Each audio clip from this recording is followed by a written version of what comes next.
Hello बच्चों, आशा है कि आप लोगों ने फ्रैक्शन का पार्ट नंबर 1 ज़रूर देखा होगा, जिसमें हम लोगों ने बात की थी फ्रैक्शंस क्या होते हैं, फ्रैक्शंस को हम लोग क्यों पढ़ रहे हैं, पार्ट्स ऑफ फ्रैक्शंस क्या होते हैं और टाइप्स ऑफ फ्रैक्शंस पर भी डिस्कशन किया था। ये वीडियो होने वाला है लेक्चर नंबर 2 फ्रैक्शंस का। तो अगर आपने लेक्चर नंबर 1 नहीं देखा है, जो कि नींव है हमारी फ्रैक्शन की, तो आप ज़रूर से जा करके देखिए। उसकी लिंक डिस्क्रिप्शन में मैं आपको दे दूँगा।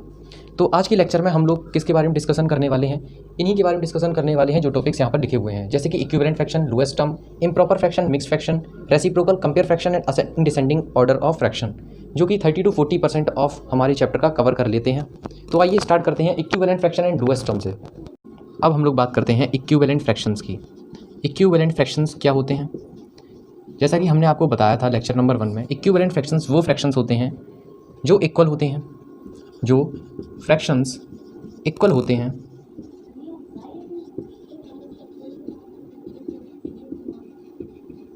उन्हें बोलते हैं इक्विवेलेंट फ्रैक्शंस। जैसे कि एग्जांपल है 1/2 है, जो कि बराबर है 2/4 से, और जो कि बराबर है 3/6 से। तो ये सभी क्या हो गए? ये हो गए इक्विवेलेंट फ्रैक्शंस।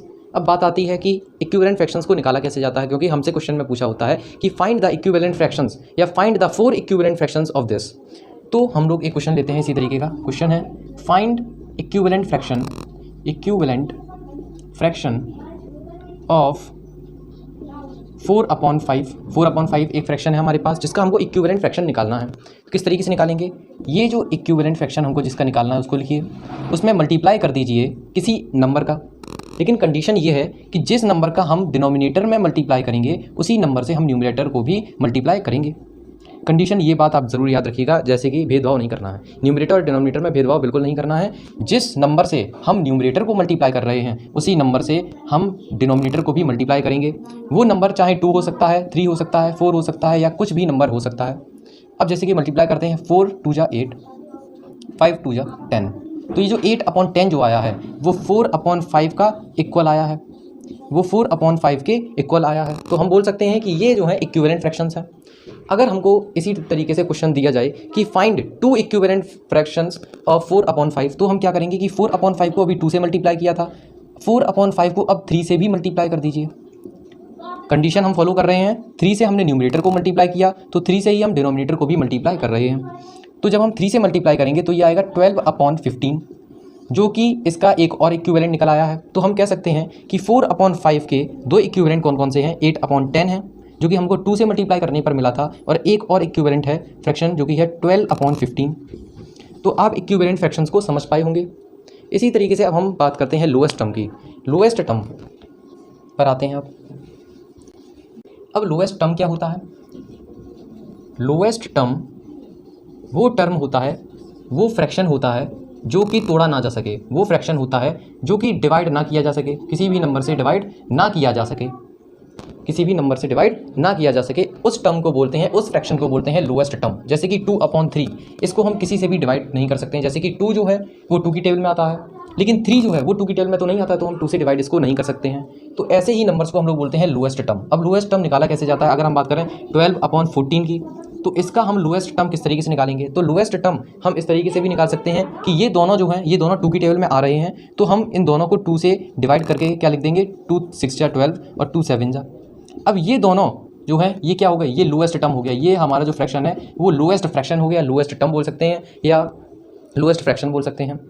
अच्छा, अब हम इस तरीके से भी हम कर सकते हैं, या तो फिर एक और इसका जो मेथड है वो है इसका HCF ले लीजिए। 12 and 14 का क्या ले लेंगे? हम HCF ले लेंगे, जो कि HCF अगर हम डिवीज़न मेथड से अगर हम निकालते हैं तो आ जाएगा 12 बन जा 12, जो कि 2 बचेगा हमारा, 2 बचेगा हमारा। अब हम क्या करेंगे कि 12 को जो कि डिवाइज़र था उसको डिवाइडेंट बना देंगे, और 12 2 6 जा 12 हो जाएगा हमारा, जो कि 0 हो गया। इसने जो है डिवाइड कर दिया एग्जैक्टली। अब इसका जो डिवाइज़र जो है वो हो जाएगा कितना? 2 क्या हो जाएगा? ये इसका जो डिवाइज़र जो है वो इसका HCF हो जाएगा।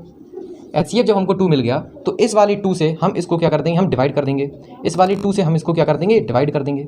तो ये हमारा कितना आ जाएगा? 6/7। आंसर वही आ जाना है, आंसर वही आ जाना है। लेकिन HCF वाला जो फार्मूला जो है, HCF वाला जो मेथड जो है वो बहुत ही ज़्यादा ईजी है। अब बात करते हैं हम लोग एक और क्वेश्चन इसी तरीके से लेते हैं लोएस्ट टर्म का, जो कि है हमारे पास 32 ले लेते हैं और 48 ले लेते हैं हम लोग। 32/48 अब बात करें अगर इसके HCF की, अगर हमको इसका लोएस्ट टर्म निकालना है, क्या पूछा गया हमसे क्वेश्चन में पूछा जा सकता है, find the lowest term of 32 and 32/48। तो हम इस वाले क्वेश्चन को किस तरीके से निकालेंगे, हम लोग HCF लेंगे 32 एंड 48 का, HCF लेंगे हम लोग 32 एंड 48 का, जो कि कितना निकलेगा, आइए देखते हैं डिवीजन मेथड से करके। डिवीजन मेथड को हमने आपको HCF वाली वीडियो में बताया है, आप जाकर के देख सकते हैं। 32 को क्या करेंगे हम लोग, तो 32 ये आ जाएगा हमारा 6, ये आ जाएगा 1, इसको करेंगे 32 2 जा 32 0, आंसर कितना निकला हमारा 16, आंसर निकला हमारा 16। तो अब 32 जो है अपॉन 48 जो है, अब हम लोग अगर डायरेक्टली अगर 16 से अगर हम लोग इसको डिवाइड कर दें तो हमारा डायरेक्टली लोएस्ट टर्म निकल आएगा, डायरेक्टली लोएस्ट टर्म निकल आएगा। जैसे कि ये हो जाएगा 16 2 जा 32 और 16 3 जा 48, 16 3 जा 48, ये हमारा निकल आया 2/3। अगर हम इस मेथड से ना करते, अगर हम उसी तरीके से करते जैसे कि हमने इसमें बताया था कि हम कोई सा भी ऐसा नंबर ले लें जो कि ये दोनों जो है वो डिविजिबल हो उस नंबर से, तो हम उसी तरीके से करके देख लें अगर हम, तो ये बड़ा जो है बड़ी प्रोसेस हो जाएगी। जैसे कि 2 से हम इन दोनों को काट सकते हैं, 2 1 जा 2, 2 6 जा 12, 2 4 हो जाएगा, जो कि अभी तक लोएस्ट टर्म नहीं निकला है। फिर से हम इसको काटेंगे, 2 8 जा 16 और 2 1 जा 2, 2 2 जा 4, अभी भी ये 2 से जा सकते हैं दोनों, तो 2 4 जा 8, 2 6 जा 12, अभी भी ये 2 से जा सकते हैं, 2 2 जा और 2 3 जा, आया हमारा उतना ही आंसर। आप देख सकते हैं 2/3 इसमें भी आया था, लेकिन 2/3 इसमें भी आया। लेकिन ये जो मेथड है HCF वाला मेथड बहुत ही ज़्यादा ईजी है। अब हम लोग बात करते हैं improper fractions and mixed fractions के बारे में। हमने आपको बताया था कि जो सिंपल फ्रैक्शंस हैं, अगर हम लोग बात करें न्यूमरेटर के बड़े छोटे की, तो सिंपल फ्रैक्शंस जो हैं वो 2 टाइप्स के होते हैं, improper fractions and proper fractions. Proper fractions क्या होते हैं, जिसमें न्यूमरेटर छोटा होता है, और इम्प्रॉपर फ्रैक्शंस वो फ्रैक्शंस होते हैं जिसमें न्यूमरेटर जो है बड़ा होता है डिनोमिनेटर से, न्यूमरेटर जो है बड़ा होता है डिनोमिनेटर से। और मिक्स्ड फ्रैक्शन की अगर हम बात करें, जो फ्रैक्शंस होल P/Q की फॉर्म में होते हैं, होल P/Q की फॉर्म में होते हैं, उनको बोलते हैं हम लोग मिक्स्ड फ्रैक्शंस। तो आइए बात करते हैं 2 टाइप के क्वेश्चंस इससे बन सकते हैं इस टॉपिक से। वो 2 टाइप के क्वेश्चन कौन कौन से हैं, convert mixed fractions into improper fractions and improper fractions into mixed fractions. हम लोगों को क्या करना है कि इम्प्रॉपर फ्रैक्शन जो है दिया जाएगा तो उसको मिक्स्ड फ्रैक्शन में करना होगा, और अगर मिक्स्ड फ्रैक्शन दिया रखा होगा तो उसको हम लोगों को इम्प्रॉपर फ्रैक्शन में करना है। तो देखिए कैसे करते हैं, ये हमको मिक्स्ड फ्रैक्शन दे रखा है जिसको हम लोगों को इम्प्रॉपर फ्रैक्शन में करना है। तो किस तरीके से करेंगे, हम लोग क्या करेंगे कि ये जो है 13 3 जा 13 को जो है 3 से जो है मल्टीप्लाई कर देंगे, 13 का जो है इसका डिनोमिनेटर का जो है होल में क्या कर देंगे हम लोग मल्टीप्लाई कर देंगे। स्टेप बाय स्टेप समझिएगा, 13 का हम लोग मल्टीप्लाई करेंगे 3 में, और जो आंसर आएगा, जो भी आंसर आएगा उसको प्लस कर देंगे 6 से, 6 को जो है उससे प्लस कर देंगे, ऐड कर देंगे। उससे हमारा क्या निकल आएगा, उससे हमारा निकल आएगा न्यूमरेटर, उससे हमारा क्या निकल आएगा न्यूमरेटर। और डिनोमिनेटर क्या होगा, डिनोमिनेटर सेम होगा, डिनोमिनेटर क्या होगा, डिनोमिनेटर होगा हमारा सेम। अब देख लेते हैं न्यूमरेटर किस तरीके से निकलेगा। 13 को इंटू करेंगे 3 से, कितना होगा 39, और हमने कहा उसमें प्लस क्या करना है, 6 को प्लस करना है 6, तो ये हमारा क्या निकल आएगा, न्यूमरेटर निकल आएगा। 13 में 3 को मल्टीप्लाई कर दो और उसमें 6 को ऐड कर दो, तो हमारा क्या निकल आएगा न्यूमरेटर, और डिनोमिनेटर क्या होगा सेम। ये चीज़ यहाँ पर भी होगी कि डिनोमिनेटर हमेशा सेम होगा, चाहे मिक्स्ड को इम्प्रॉपर में करें या इम्प्रॉपर को मिक्स्ड में करें, डिनोमिनेटर हमेशा सेम ही आना है। अब बात करते हैं इस वाले क्वेश्चन की, इसमें भी सेम करना है। 6 का इंटू कर दो 5 में, जो भी आंसर आए उसको प्लस कर दो 1 में। 6 5 जा 30 प्लस 1, ये वाला जो 1 है ये वाला है, इसको प्लस कर दिया हमने, इससे आ जाएगा हमारा न्यूमरेटर, और डिनोमिनेटर सेम ही रहेगा, डिनोमिनेटर सेम ही रहेगा। 30 + 1 हो जाएगा हमारा 31, और ये 6 हमारा ऐसा का ऐसा ही आ जाएगा। ये हो गया है हमारा मिक्स्ड टू इम्प्रॉपर फ्रैक्शन। अब हम लोग बात करते हैं, अगर हमको इम्प्रॉपर फ्रैक्शन दिया रखा हो और उसको अगर हमको मिक्स्ड में करना हो तो हम लोग क्या करेंगे। अभी हमने बात की है कि मिक्स्ड फ्रैक्शंस जो है वो होल P/Q की फॉर्म में होते हैं, और हमने बात की थी कि डिनोमिनेटर जो है वो सेम होता है। तो अब हम लोगों को फाइंड करने हैं ये 2 बॉक्सेस हमको फाइंड करने हैं, क्योंकि डिनोमिनेटर तो सेम ही होगा। तो इस टाइप के क्वेश्चंस करने के लिए हम लोग करते हैं सीधा डिवाइड। अब हम लोग क्या करते हैं, डिवाइड करते हैं। तो डिवाइड कर लेंगे, 9 को डिवाइड करेंगे 2 से, 9 को डिवाइड करेंगे 2 से, 2 4 जा 8, 1 कैरी। तो यहीं से हमारा निकल आएगा मिक्स्ड फ्रैक्शन। तो हमारा किस तरीके से मिक्स्ड फ्रैक्शन निकलेगा, तो ये देख लीजिए, ये हो जाएगा Q यहाँ पर लिखा जाएगा और R यहाँ पर। Q फॉर होता है क्वेसेंट और R फॉर होता है रिमाइंडर। रिमाइंडर आया है हमारा 1 और क्वेसेंट आया है हमारा 4। हमेशा क्वेसेंट को हमको यहाँ पर लिखना है और रिमाइंडर को हमको यहाँ पर लिखना है, और ये डिनोमिनेटर तो सेम रहेगा ही रहेगा। हमने जैसे कि आपको बताया था कि डिनोमिनेटर हमेशा सेम रहेगा। इस चीज़ को बस हमको याद रखनी है कि रिमाइंडर जो सबसे लास्ट में जो आया था उसको हम ऊपर रखेंगे, और ये जो आया था क्वेसेंट हमारा जो कि ऊपर था उसको हम थोड़ा सा नीचे ले आएंगे और होल की जगह रखेंगे। तो ये हमारा आंसर आ गया 4 होल 1/2। अब इसका नेक्स्ट पार्ट हम लोग करते हैं 15/10, जो कि एक इम्प्रॉपर फ्रैक्शन है। क्यों? क्योंकि इसका जो न्यूमरेटर है वो बड़ा है डिनोमिनेटर से। अब हम इस टाइप के क्वेश्चन हमने अभी देखा था कि 15 को डिवाइड कर देंगे हम 10 से, जो कि आएगा 10 वन जा 10। इस टाइप के क्वेश्चंस जो हैं इस तरीके से सॉल्व होंगे कि जो डिनोमिनेटर है वो सेम रहेगा हमारा, जैसा कि हमने कहा था, और ये जो रिमाइंडर जो निकला है 5 जो कि नीचे है उसको सबसे ऊपर ले आएंगे यहाँ पर, और ये जो ऊपर है क्वेश्चन जो ऊपर भाई साहब जो बैठे हुए हैं इनको थोड़ा सा नीचे ले आएंगे, होल की जगह रख देंगे। तो ये हमारा निकला है 1 होल 5/10। तो आपने देखे कि हम किस तरीके से मिक्स्ड फ्रैक्शंस को इम्प्रॉपर फ्रैक्शन में चेंज कर सकते हैं और इम्प्रॉपर फ्रैक्शंस को मिक्स्ड फ्रैक्शन में चेंज कर सकते हैं। तो बच्चों के माइंड में ये क्वेश्चन आता है, क्या हम इम्प्रॉपर फ्रैक्शंस को ही मिक्स्ड फ्रैक्शन में चेंज कर सकते हैं? क्या हम प्रॉपर फ्रैक्शंस को मिक्स्ड फ्रैक्शन में चेंज नहीं कर सकते हैं? तो आंसर है हाँ, हम लोग सिर्फ इम्प्रॉपर फ्रैक्शन को ही मिक्स्ड फ्रैक्शन में चेंज कर सकते हैं, क्योंकि इम्प्रॉपर फ्रैक्शन और मिक्स्ड फ्रैक्शन जो है वो 1 से बड़े होते हैं और प्रॉपर फ्रैक्शन जो है वो 1 से छोटे होते हैं। तो अब हम लोग बात करते हैं हमारी नेक्स्ट टॉपिक की, जो कि है कंपेयर फ्रैक्शंस। तो अब हम लोग बात करते हैं how to compare fractions. Fractions को कंपेयर किस तरीके से करते हैं? अगर वो फ्रैक्शंस लाइक फ्रैक्शंस हों तो हम किस तरीके से कंपेयर करेंगे, और अगर वो फ्रैक्शंस अनलाइक फ्रैक्शंस हों तो हम किस तरीके से फ्रैक्शंस को कंपेयर करेंगे। आई होप आप लोगों को लाइक फ्रैक्शंस और अनलाइक फ्रैक्शंस में अंतर पता होगा। अनलाइक फ्रैक्शंस वो फ्रैक्शंस होते हैं जिनके डिनोमिनेटर सेम नहीं होते हैं, जिनके डिनोमिनेटर सेम नहीं होते हैं उनको बोलते हैं अनलाइक फ्रैक्शंस, और जिनके डिनोमिनेटर सेम होते हैं, जिनके डिनोमिनेटर सेम होते हैं उनको हम लोग बोलते हैं लाइक फ्रैक्शंस। जैसे कि एग्जांपल में अगर हम बात करें 1/2 और 2/2 जो है वो दोनों क्या हैं, इनकी डिनोमिनेटर सेम है, तो वो क्या हो गए, वो हो गए लाइक फ्रैक्शंस। अगर हम बात करें 1/2 एंड 4/7 की, तो ये क्या हो गए अनलाइक फ्रैक्शन, क्योंकि इनके जो डिनोमिनेटर्स हैं वो सेम नहीं है, वो डिफरेंट डिनोमिनेटर्स हैं। अब हम लोग बात करते हैं अगर इनको कंपेयर किया जाए तो हम लोग इनको कंपेयर किस तरीके से करते हैं।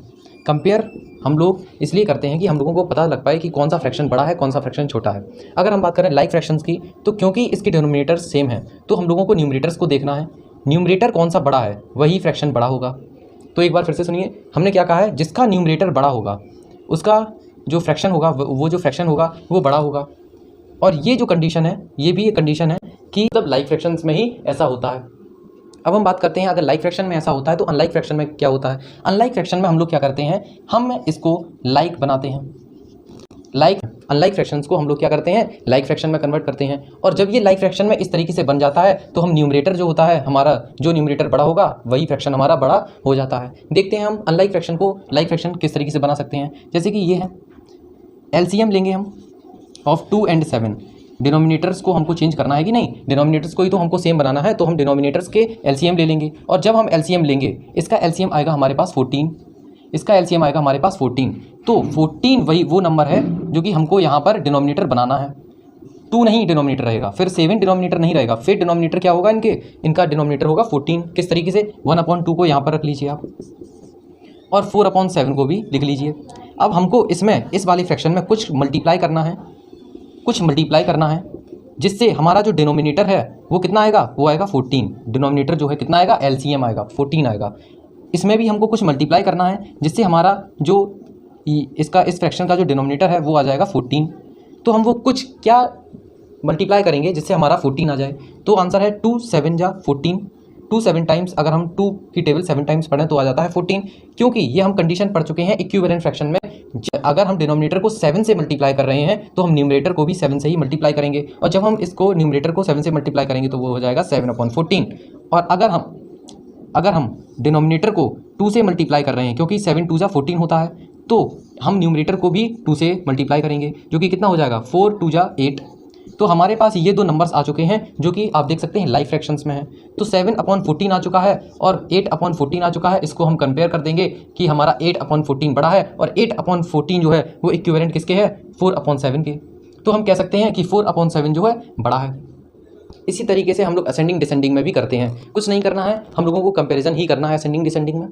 असेंडिंग डिसेंडिंग में हम लोगों को कंपेयर ही करना है। अब बात आती है यूनिट फ्रैक्शंस की। हमने आपको बताया था, जब हमने आपको यूनिट फ्रैक्शन पढ़ाया था लेक्चर नंबर 1 में, तो हमने आपसे कहा था कि यूनिट फ्रैक्शन का जो है रोल है कंपेयर फ्रैक्शंस में। क्या रोल है, देखिए 1/4 अगर दे रखा है, जिसको कंपेयर करना है हमें 1/7। ये देखिए आप, ये यूनिट फ्रैक्शंस ही हैं जिनका न्यूमरेटर, हमने आपको बताया था जिनका न्यूमरेटर जो है 1 होगा, जिनका न्यूमरेटर 1 हो, फिर चाहे डिनोमिनेटर चाहे कुछ भी हो, जो है डिनोमिनेटर चाहे 2 हो 3 हो 4 हो, चाहे कुछ भी हो, अगर न्यूमरेटर अगर 1 है फ्रैक्शंस का, अगर न्यूमरेटर 1 है तो वो क्या हो गया, हो गया यूनिट फ्रैक्शन। तो इस टाइप के क्वेश्चन हम कैसे करते हैं, सबसे पहले तो हमको डिनोमिनेटर देखना है। डिनोमिनेटर जिसका छोटा होगा वही बड़ा होगा।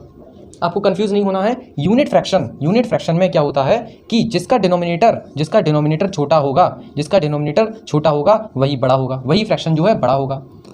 आपको ये बात याद रखनी है। और ये सिर्फ और सिर्फ यूनिट फ्रैक्शन में ही है, ये सिर्फ और सिर्फ यूनिट फ्रैक्शन में ही है। क्या है कि जिसका डिनोमिनेटर छोटा होगा वही फ्रैक्शन बड़ा होगा।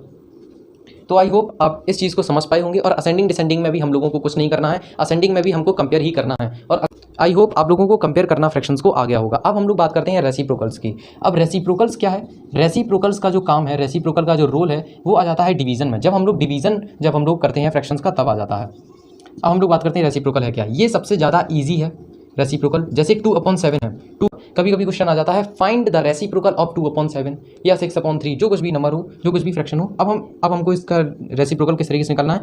जो डिनोमिनेटर होगा उसको न्यूमरेटर बना देना है, और जो न्यूमरेटर होगा उसको हम लोग डिनोमिनेटर बना देंगे। ये हो गया हमारा रेसिप्रोकल ऑफ 2/7। कुछ नहीं किया हमने बस वैल्यूज़ चेंज कर दी डिनोमिनेटर और न्यूमरेटर की, हमने उल्टी कर दी न्यूमरेटर और डिनोमिनेटर की वैल्यूज़ को। अगर हम बात करें 3/9 का, क्या होगा reciprocal? Find the reciprocal of 3/9, तो इसका होगा 9/3। अगर बात करें 7/8 की रेसिप्रोकल की, तो वो हो जाएगा 8/7। तो इसी तरीके से अब हम लोगों का ये लेक्चर नंबर 2 एंड हो चुका है। आई होप आप लोगों को अच्छा लगा होगा। अगर आप लोगों को कुछ समझ में आया हो तो आप इस चैनल को सब्सक्राइब कीजिए।